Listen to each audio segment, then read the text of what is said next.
আজ আসুন আমরা উপদেশের এই শিরোনামের দ্বারা ঈশ্বরের বাক্য অধ্যয়ন করি, শত্রু যা করেছে এবং এর পরিণাম। আসুন মথির পুস্তক 13 অধ্যায় 24 পদ খুলি। মথি 13 অধ্যায় 24 পদ।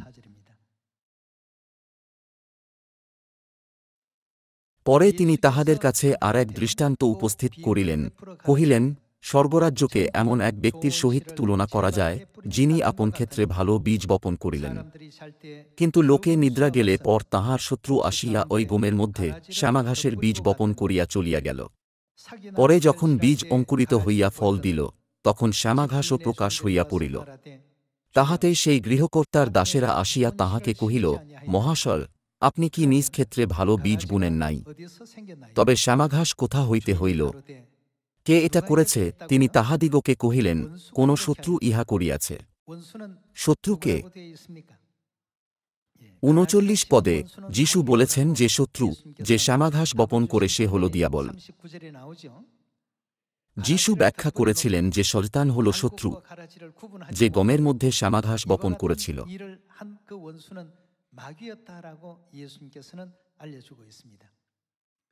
দাসেরা তাহাকে কহিল, তবে আপনি কি এমন ইচ্ছা করেন যে আমরা গিয়া তাহা সংগ্রহ করি?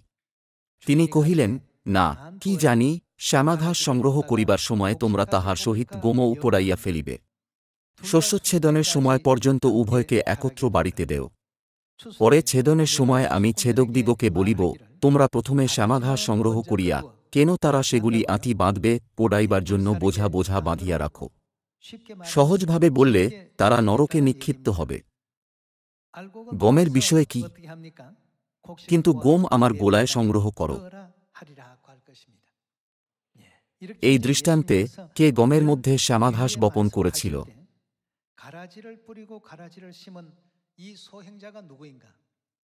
যেহেতু আমরা এখন এরকম শান্তিপূর্ণ জীবনযাপন করছি, সেই শত্রুর প্রতি আমাদের তেমন শত্রুতা নেই, যে শ্যামাঘাস বপন করেছিল এবং অধর্ম ছড়িয়েছিল।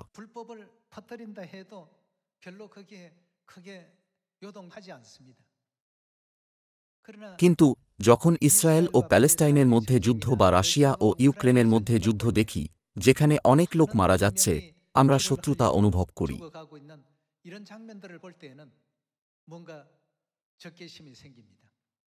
কেন তারা এটা করছে? কি তাদের এটা করতে দেয়? একইভাবে আত্মিক দৃষ্টিকোণ থেকে তাঁর সন্তানদের অত্যন্ত রক্ত ঝরাতে দেখা যিশুর জন্য অসহনীয় ছিল।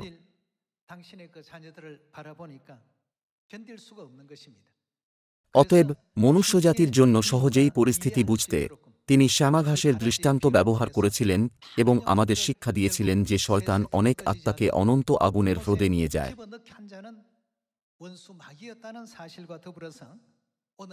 আজ ঈশ্বর চান তাঁর সিয়নের সমস্ত প্রিয় সন্তানরা বিশ্বস্তভাবে ঈশ্বরের ইচ্ছা পালন করার দ্বারা সুরক্ষিতভাবে স্বর্গরাজ্যে ফিরে আসুক।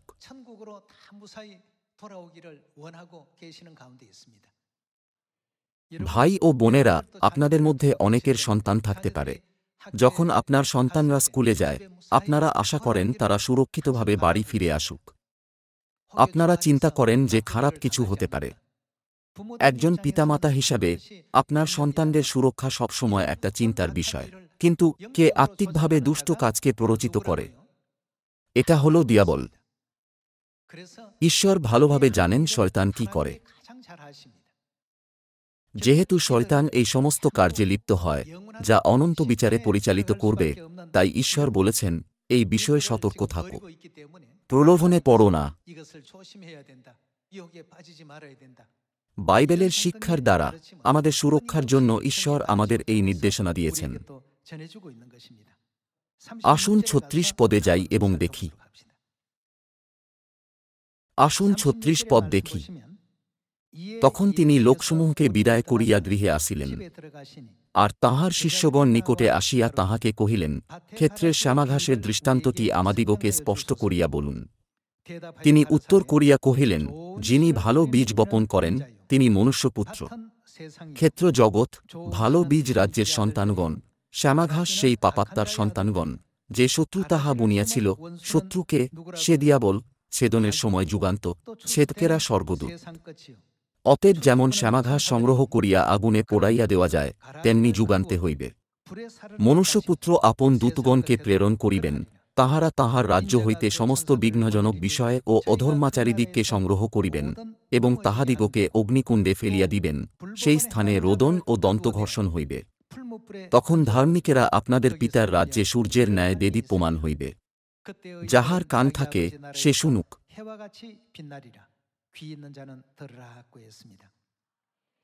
আমাদের জানা উচিত যে এই শত্রু কি করেছে, যাতে বাচ্চারা স্কুল থেকে সুরক্ষিতভাবে বাড়ি ফিরে আসে। পিতামাতা তাদের এই বলে সতর্ক করেন, যদিও একজন অপরিচিত লোক তোমাকে মিষ্টি কিনে দেবে বলে, তবুও কখনো তাদের সাথে যাওয়া উচিত নয়। পিতামাতারা কি তাদের সন্তানদের এইভাবে শিক্ষা দেন না? দুর্ভাগ্যবশত এমন সন্তান আছে যারা তাদের পিতামাতার কথা শোনে না। কারণ মিষ্টি খুবই লোভনীয় হয়। এইভাবে দুষ্ট লোকেরা বাচ্চাদের প্রলোভিত করে। দিয়াবল ঠিক এটাই করে। অতএব প্রকাশিত বাক্য 20 অধ্যায় অনুসারে শয়তান কোথায় যাবে? তাকে অনন্ত আগুনের হ্রদে ফেলে দেওয়া হবে। তার কাজের পরিণাম হিসাবে সে এরকম শাস্তির সম্মুখীন হবে। লেখা আছে যে শয়তান শ্যামাঘাস বপন করেছে। শ্যামাঘাসের আসল কি? যারা অধর্মাচরণ করে তাদের তুলে ফেলা হবে এবং জ্বলন্ত চুল্লিতে নিক্ষেপ করা হবে। শ্যামাঘাস সংগ্রহ করো এবং পোড়ানোর জন্য আঁটি বেঁধে রাখো। এই দুটোর তুলনা করলে অধর্মাচরণ কি? অধর্মাচরণ হল শয়তানের দ্বারা বপন করা শ্যামাঘাসের সারাংশ। এইভাবে এই জগতে রবিবারের আরাধনা, ক্রিসমাস এবং ক্রুশ শ্রদ্ধার মতো শ্যামাঘাস আছে যা বাইবেলে নেই। যিশু আগে থেকে চার্চে এবং জগতে শ্যামাঘাস বপন করার পরিণামের বিষয়ে আমাদের জানিয়েছিলেন, তাই আমাদের ভুল পথ অনুসরণ করা উচিত নয়। খ্রিস্টের দ্বারা বপন করা সত্য অনুসরণ করে অনন্ত স্বর্গরাজ্যে পৌঁছানোর জন্য আমাদের অবশ্যই উদ্ধারের পথ বেছে নেওয়া উচিত এবং এর জ্ঞান থাকা উচিত। তাহলে আসুন শত্রুকে শনাক্ত করি যে এখানে শ্যামাঘাস বপন করেছিল। আসুন প্রকাশিত বাক্য 13 অধ্যায়ে যাই। আসুন আমরা প্রকাশিত বাক্যের পুস্তক 13 অধ্যায় 2 পদ দেখি। সেই যে পশুকে আমি দেখিলাম সে চিতাবাঘের তুল্য, আর তাহার চরণ ভল্লুকের ন্যায় এবং মুখ সিংহমুখের ন্যায়। আর সেই নাগ। নাগ কাকে সম্বোধিত করে? এটা হল শয়তান। মথি 13 অধ্যায়ে যিশু তাকে শত্রু হিসাবে বর্ণনা করেছিলেন যে শ্যামাঘাস বপন করেছিল এবং ব্যাখ্যা করেছিলেন যে শত্রু হল দিয়াবল। সবগুলি একই সত্তাকে বোঝায়। আর সেই নাগ আপনার পরাক্রম ও আপনার সিংহাসন ও মহৎ কর্তৃত্ব তাহাকে দান করিল। যারা নাগের কাছ থেকে শক্তি পেয়েছে তারা দিয়াবলের কাজ করে শেষ হয়ে যায়। যেহেতু তারা দিয়াবলের আত্মার উত্তরাধিকারী হয়েছিল, তাই তারা দিয়াবলের পছন্দ মতো কাজ করে। তাহলে আজকের জগতে যাকে ক্ষেতের সাথে তুলনা করা হয়েছে, সেখানে সব শ্যামাঘাস আছে। তারা কার কাছ থেকে শক্তি পেয়েছিল? বাইবেল স্পষ্টভাবে বলে, নাগ পশুকে তার সামর্থ্য, সিংহাসন ও মহান কর্তৃত্ব দিয়েছে। এইভাবে সে নাগের থেকে যা পেয়েছিল সেটাই করছে। অন্যদিকে গম ঈশ্বরের সঠিক শিক্ষা সম্পন্ন করছে। অতএব আমাদের এই যুগের সত্য প্রহরী হওয়া উচিত, যারা মিথ্যা থেকে সত্য এবং মিথ্যা চার্চ থেকে সত্য চার্চ পার্থক্য করে।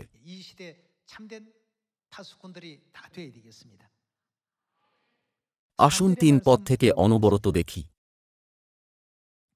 পরে দেখিলাম তাহার ওই সকল মস্তকের মধ্যে একটা মস্তক যেন মৃত্যুজনক আঘাতে আহত হইয়াছিল, আর তাহার সেই মৃত্যুজনক আঘাতের প্রতিকার করা হইল। আর সমুদয় পৃথিবী অর্থাৎ পৃথিবীর সকলে চমৎকার জ্ঞান করিয়া তারা কাকে অনুসরণ করেছিল সেই পশুর পশ্চাৎ চলিল। পশু কার কাছ থেকে শক্তি পেয়েছিল? সে দিয়াবলের কাছ থেকে শক্তি পেয়েছিল এবং সারা জগৎ তাকে অনুসরণ করেছিল। আসুন 4 পদ দেখি। আর তাহারা নাগের ভজনা করিল, কেননা সে সেই পশুকে আপন কর্তৃত্ব দিয়াছিল, আর তাহারা সেই পশুর ভজনা করিল, কহিল, এই পশুর তুল্যকে এবং ইহার সহিত কে যুদ্ধ করিতে পারে।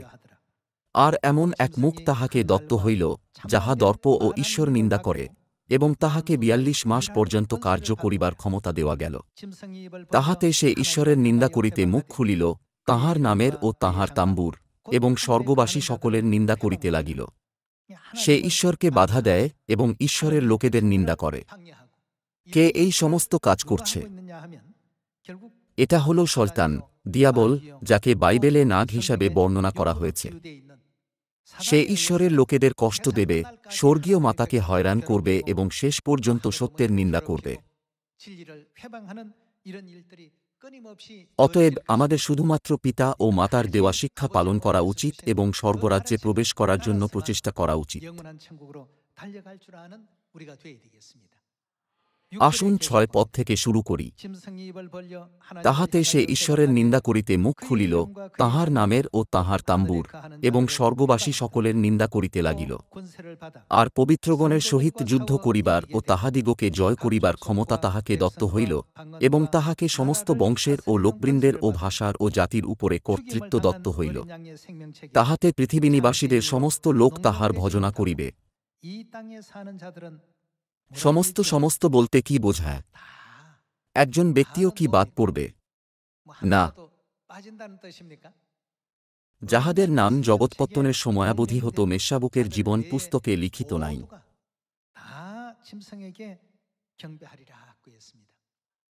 যেহেতু জগৎ এই পরিস্থিতিতে আছে, যেখানে শ্যামাঘাস উপচে পড়ছে, ঈশ্বর কি করেছেন? ঈশ্বর শরীর ধারণ করে এই পৃথিবীতে এসেছিলেন এবং তিনি নিজেই তাঁর সন্তানদের নেতৃত্ব করেছেন, বারংবার তাদের এই বহুমূল্য শিক্ষা না ভুলে যাওয়ার জন্য স্মরণ করিয়েছেন। এই বিশ্বাসে থাকো। শারীরিক যুদ্ধ হল ভয়ানক ও নিষ্ঠুর, কিন্তু আত্মিক যুদ্ধ হল আরও খারাপ। পরিণাম হবে অনন্ত। তারা চিরকাল যন্ত্রণা ও কষ্ট অনুভব করবে।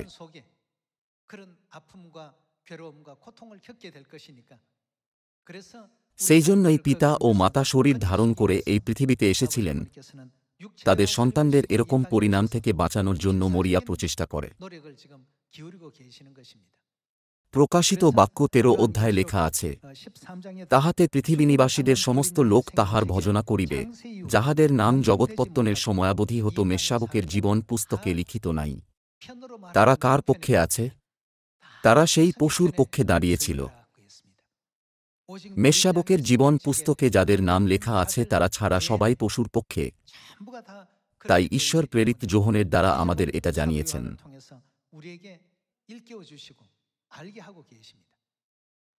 কিন্তু পার্থক্য সবসময় প্রকট হয়। ঈশ্বরের ব্যবস্থা পালন না করে শয়তান সবসময় তার চরিত্র প্রকট করে। অন্যদিকে ঈশ্বরের লোকেরা সবসময় ঈশ্বরের ব্যবস্থাকে সম্মান করে। তাঁর শিক্ষার দ্বারা তারা স্বর্গের নাগরিক হিসাবে নতুন জন্ম নেয় এবং তাদের আচরণ পরিবর্তন হয়। এটা কি বাইবেলের শিক্ষা নয়? আসুন 12 অধ্যায় 9 পদে যাই। প্রকাশিত বাক্য 13 অধ্যায়ে লেখা আছে যে নাগ পশুকে তার শক্তি দিয়েছিল। আসুন পরীক্ষা করে দেখি যে এই নাগকে। পদ 9। আর সেই মহানাগ নিক্ষিপ্ত হইল, এ সেই পুরাতন সর্প।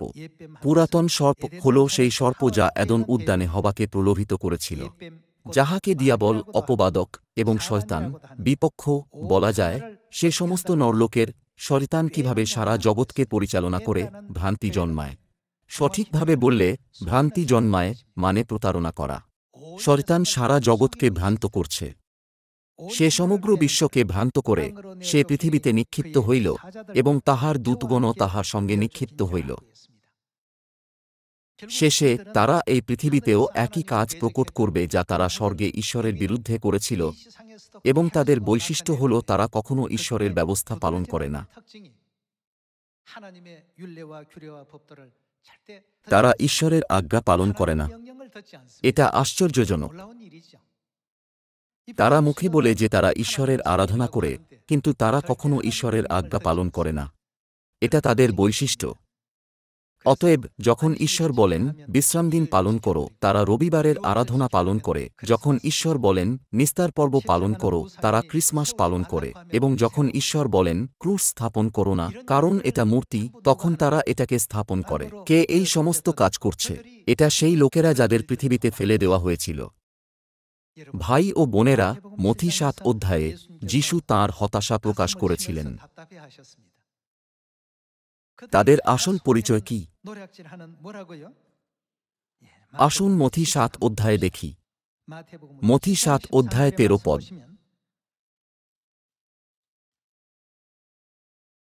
সংকীর্ণ দ্বার দিয়া প্রবেশ করো, কেননা সর্বনাশে যাইবার দ্বার প্রশস্ত ও পথ পরিসর, এবং অনেকেই তাহা দিয়া প্রবেশ করে। কেননা জীবনে যাইবার দ্বার সংকীর্ণ ও পথ দুর্গম, এবং অল্প লোকেই তাহা পায়। আমাদের কার থেকে সাবধান হওয়া উচিত? ভক্ত ভাববাদীগণ হইতে সাবধান। তিনি আমাদের তাদের থেকে সাবধান থাকতে বলেছেন। ভক্ত ভাববাদীদের থেকে সাবধান, তাহারা মেষের বেশে তোমাদের নিকটে আইসে, কিন্তু অন্তরে তারা কারা? গ্রাসকারী কেন্দুয়া। তাহলে আমরা কিভাবে তাদের চিনতে পারব? যেহেতু তারা মেষের পোশাক পরে থাকে, আমরা তাদের মেষ বলে মনে করি। সেই জন্যই যিশু আমাদের উত্তর শিখিয়েছিলেন। আসুন ১৬ পদ দেখি। তোমরা তাহাদের ফল দ্বারাই তাহাদিগকে চিনিতে পারিবে। লোকে কি কাঁটা গাছ হইতে দ্রাক্ষাফল, কিংবা শিয়াল কাঁটা হইতে ডুমুর ফল সংগ্রহ করে? সেই প্রকারে প্রত্যেক ভালো গাছে ভালো ফল ধরে, কিন্তু মন্দ গাছে মন্দ ফল ধরে। ভালো গাছে মন্দ ফল ধরিতে পারে না, এবং মন্দ গাছে ভালো ফল ধরিতে পারে না। যে কোনো গাছে ভালো ফল ধরে না, তাহা কাটিয়া আগুনে ফেলিয়া দেওয়া যায়। অতএব তোমরা উহাদের ফল দ্বারাই উহাদিগকে চিনিতে পারিবে। আমরা তাদের ফলের দ্বারা তাদের চিনতে পারি। ফলের দিকে দেখার দ্বারা এটা স্পষ্ট হয় যে তারা কার শিক্ষা পালন করছে। যদি কেউ রবিবারের আরাধনা পালন করে, তাহলে সে কার শিক্ষা পালন করছে? বাইবেল অনুসারে সে শয়তানের শিক্ষা পালন করছে। ক্রিসমাসের বিষয় কি? ঈশ্বর কি প্রকট করেননি যে এরকম লোকেরা সূর্য দেবতার আরাধনা করে? তাদের ফলের দ্বারা আমরা পার্থক্য করতে পারি যে তারা সত্য নবী নাকি মিথ্যা নবী। তিনি বলতে চেয়েছিলেন, যখন তোমরা ফল দেখবে, তখন চিনতে পারবে এটা আপেল গাছ নাকি বাদাম গাছ। তাদের ফল দেখার পরও কিভাবে তোমরা তাদের পরিচয় বুঝতে ব্যর্থ হতে পারো? আমাদের জন্য তাঁর হৃদয় ভেঙে গিয়েছিল। শয়তানের উদ্দেশ্য অনুসারে শয়তান শ্যামাঘাস বপন করেছিল, এবং ঈশ্বরের উদ্দেশ্য অনুসারে ঈশ্বর ভালো গম বপন করেছিলেন। আজ ক্ষেত্রের অসংখ্য শ্যামাঘাসের মধ্যে গম সহাবস্থান করে। তাড়াতাড়ি সিয়নের সন্তানদের খোঁজার জন্য যারা হলো গম, ঈশ্বর বলেছেন তাদের ফলের দ্বারাই তাদেরকে চিনতে পারবে। আসুন ২১ পদে যাওয়ার দ্বারা খুঁজে দেখি।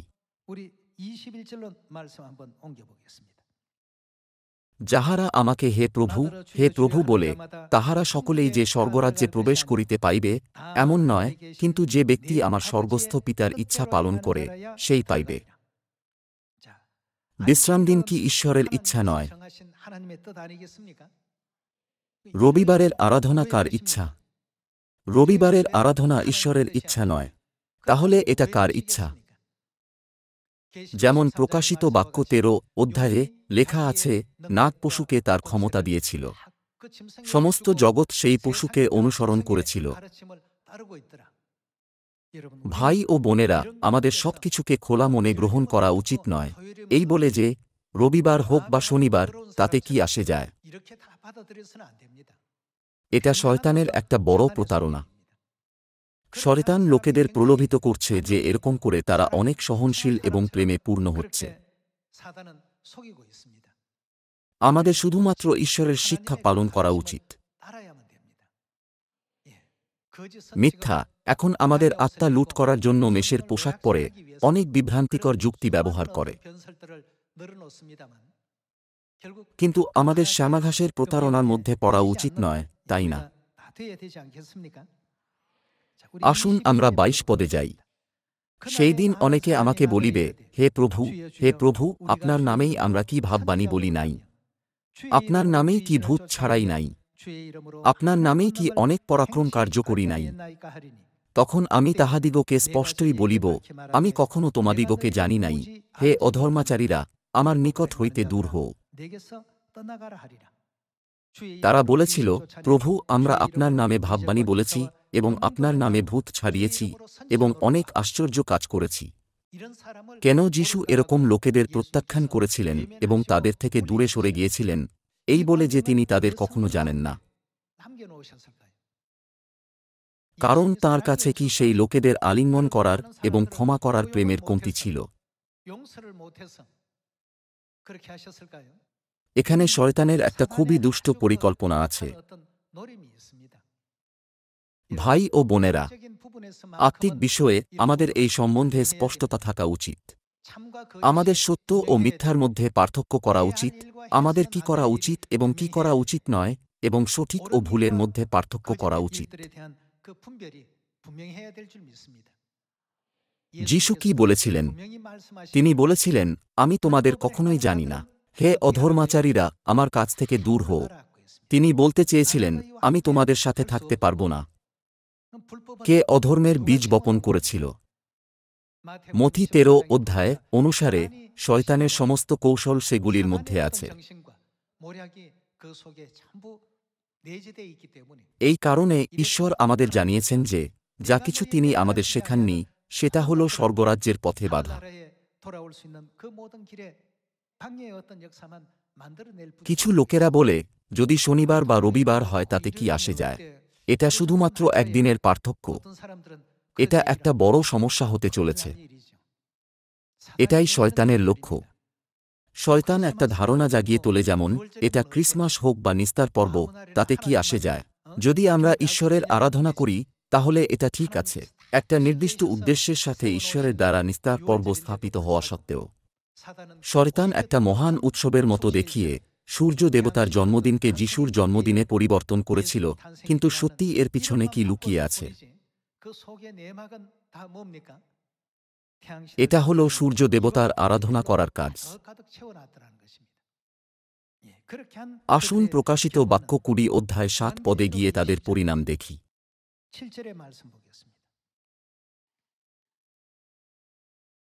২০ অধ্যায় ৭ পদ। সেই সহস্র বৎসর সমাপ্ত হইলে শয়তানকে তাহার কারা হইতে মুক্ত করা যাইবে। তাহাতে সে পৃথিবীর চারিকোণে স্থিত জাতিগণকে, গোগ ও মাগোগকে ভ্রান্ত করিয়া যুদ্ধে একত্র করিবার জন্য বাহির হইবে, তাহাদের সংখ্যা সমুদ্রের বালুকার তুল্য। তাহারা পৃথিবীর বিস্তার দিয়া আসিয়া পবিত্রগণের শিবির এবং প্রিয় নগরটি ঘেরিল। তখন স্বর্গ হইতে অগ্নি পড়িয়া তাহাদিগকে গ্রাস করিল, আর তাহাদের ভ্রান্তিজনক দিয়াবল অগ্নি ও গন্ধকের হ্রদে নিক্ষিপ্ত হইল, যেখানে ওই পশু ও ভাক্ত ভাববাদীও আছে, আর তাহারা যুগ পর্যায়ের যুগে যুগে দিবারাত্র যন্ত্রণা ভোগ করিবে। তাদের গন্তব্যস্থল হল নরক। মানবজাতিকে এই জায়গায় পরিচালিত করার জন্য তারা জাগতিক আনন্দের দ্বারা লোকেদের প্রলোভিত করে তাদের যন্ত্রণা, কষ্ট এবং তিক্ততায় ভরা জগতের দিকে চালিত করে।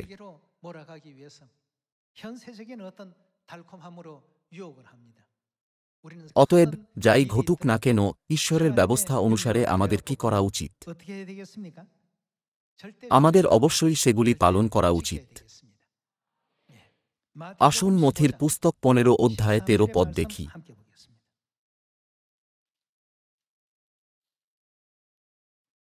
মথি ১৫ অধ্যায় ১৩ পদ। তিনি উত্তর করিয়া কহিলেন, আমার স্বর্গীয় পিতা যে সকল চারা রোপণ করেন নাই, সেগুলির কি হবে? সেগুলি মূল থেকে উপরে যাবে। সেগুলি কখনো গম হতে পারবে না। আমার স্বর্গীয় পিতা যে সকল চারা রোপণ করেন নাই, সে সকল উপরাইয়া ফেলা যাইবে।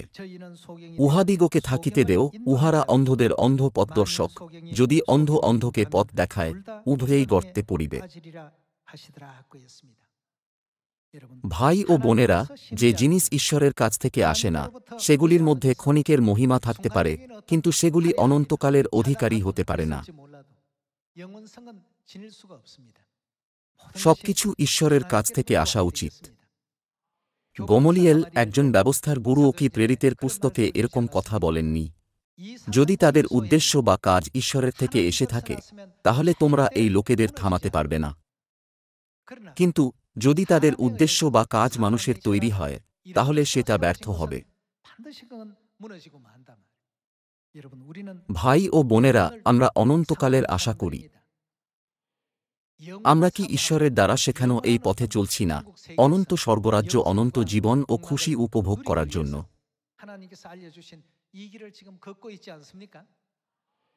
অতএব শত্রু কি করেছে আমাদের সঠিকভাবে বোঝা উচিত এবং কখনো তার দ্বারা বঞ্চিত হওয়া উচিত নয়।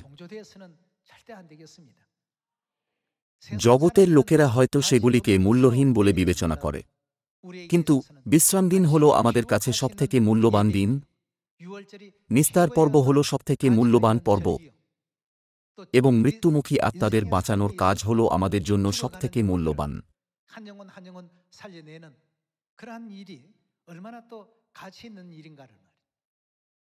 ইসরায়েল প্যালেস্টাইন সংঘর্ষে যারা আহত লোকেদের বাঁচায়, চিকিৎসা করে এবং উদ্ধার করে, তারা জগতের দ্বারা উচ্চ প্রশংসা পায়, তাই নয় কি?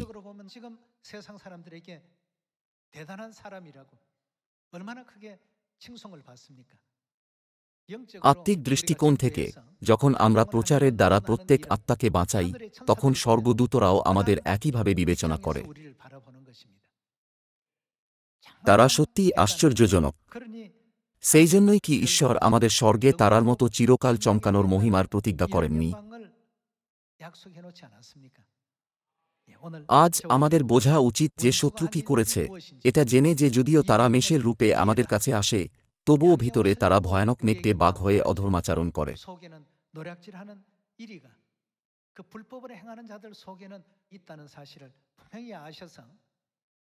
সবসময় পিতা ও মাতার দেওয়া নতুন নিয়মের শিক্ষার উপর নির্ভর করে, যাতে বিশ্রাম দিন, নিস্তার পর্ব, 3 বারে আসা 7 পর্ব, নতুন নাম এবং নতুন জেরুসালেমের নাম আছে।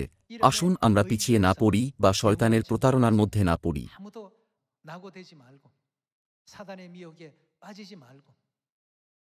আসুন আমরা সবাই সুরক্ষিতভাবে আমাদের স্বর্গীয় ঘরে ফিরে যাই।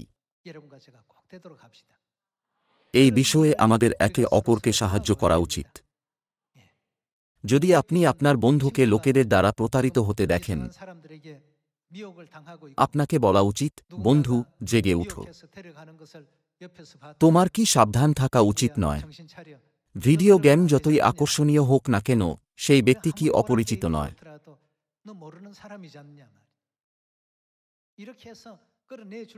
এইভাবে আমাদের কি তাদের পরিচালনা করা এবং তাদের মধ্যে সঠিক মানসিকতা স্থাপন করা উচিত নয়? আত্মিক দৃষ্টিকোণ থেকে সেটা হল প্রচার। লেখা আছে, আর সমুদয় পৃথিবী চমৎকার জ্ঞান করিয়া সেই পশুর পশ্চাৎ চলিল। যেহেতু তারা সবাই মৃত্যুর পথ অনুসরণ করছে, আমাদের অবশ্যই তাদের রক্ষা করা উচিত। এরকম লোকেরা স্বর্গদূতের রাজ্যে নায়ক বলে বিবেচিত হবে। তারা অনেক আত্মাদের রক্ষা করেছিল, অনেককে ঈশ্বরের পক্ষে ফিরিয়ে এনেছিল এবং তাদের মিথ্যা থেকে সত্যে, অধার্মিকতা থেকে ধার্মিকতার দিকে পরিচালনা করেছিল। এই কারণে দানিয়েলের ভবিষ্যদ্বাণীতে ঈশ্বর একটা প্রতিজ্ঞা করেছিলেন, এই বলে যে তাদের সমস্ত কাজের জন্য তিনি তাদের মহিমাকে চিরকাল চমকাতে দেবেন। তিনি কি এই প্রতিজ্ঞা করেননি? আজ এই সময়ের দ্বারা আসুন আমরা মনোযোগ দিয়ে পরীক্ষা করে দেখি যে শত্রু কি করেছে, যাতে আমরা কেউ পিছিয়ে না পড়ি, বরং আমাদের স্বর্গীয় স্বদেশে ফিরে যেতে পারি। এর দ্বারা আমি উপদেশ সমাপ্ত করতে চাই। আপনাদের অনেক ধন্যবাদ।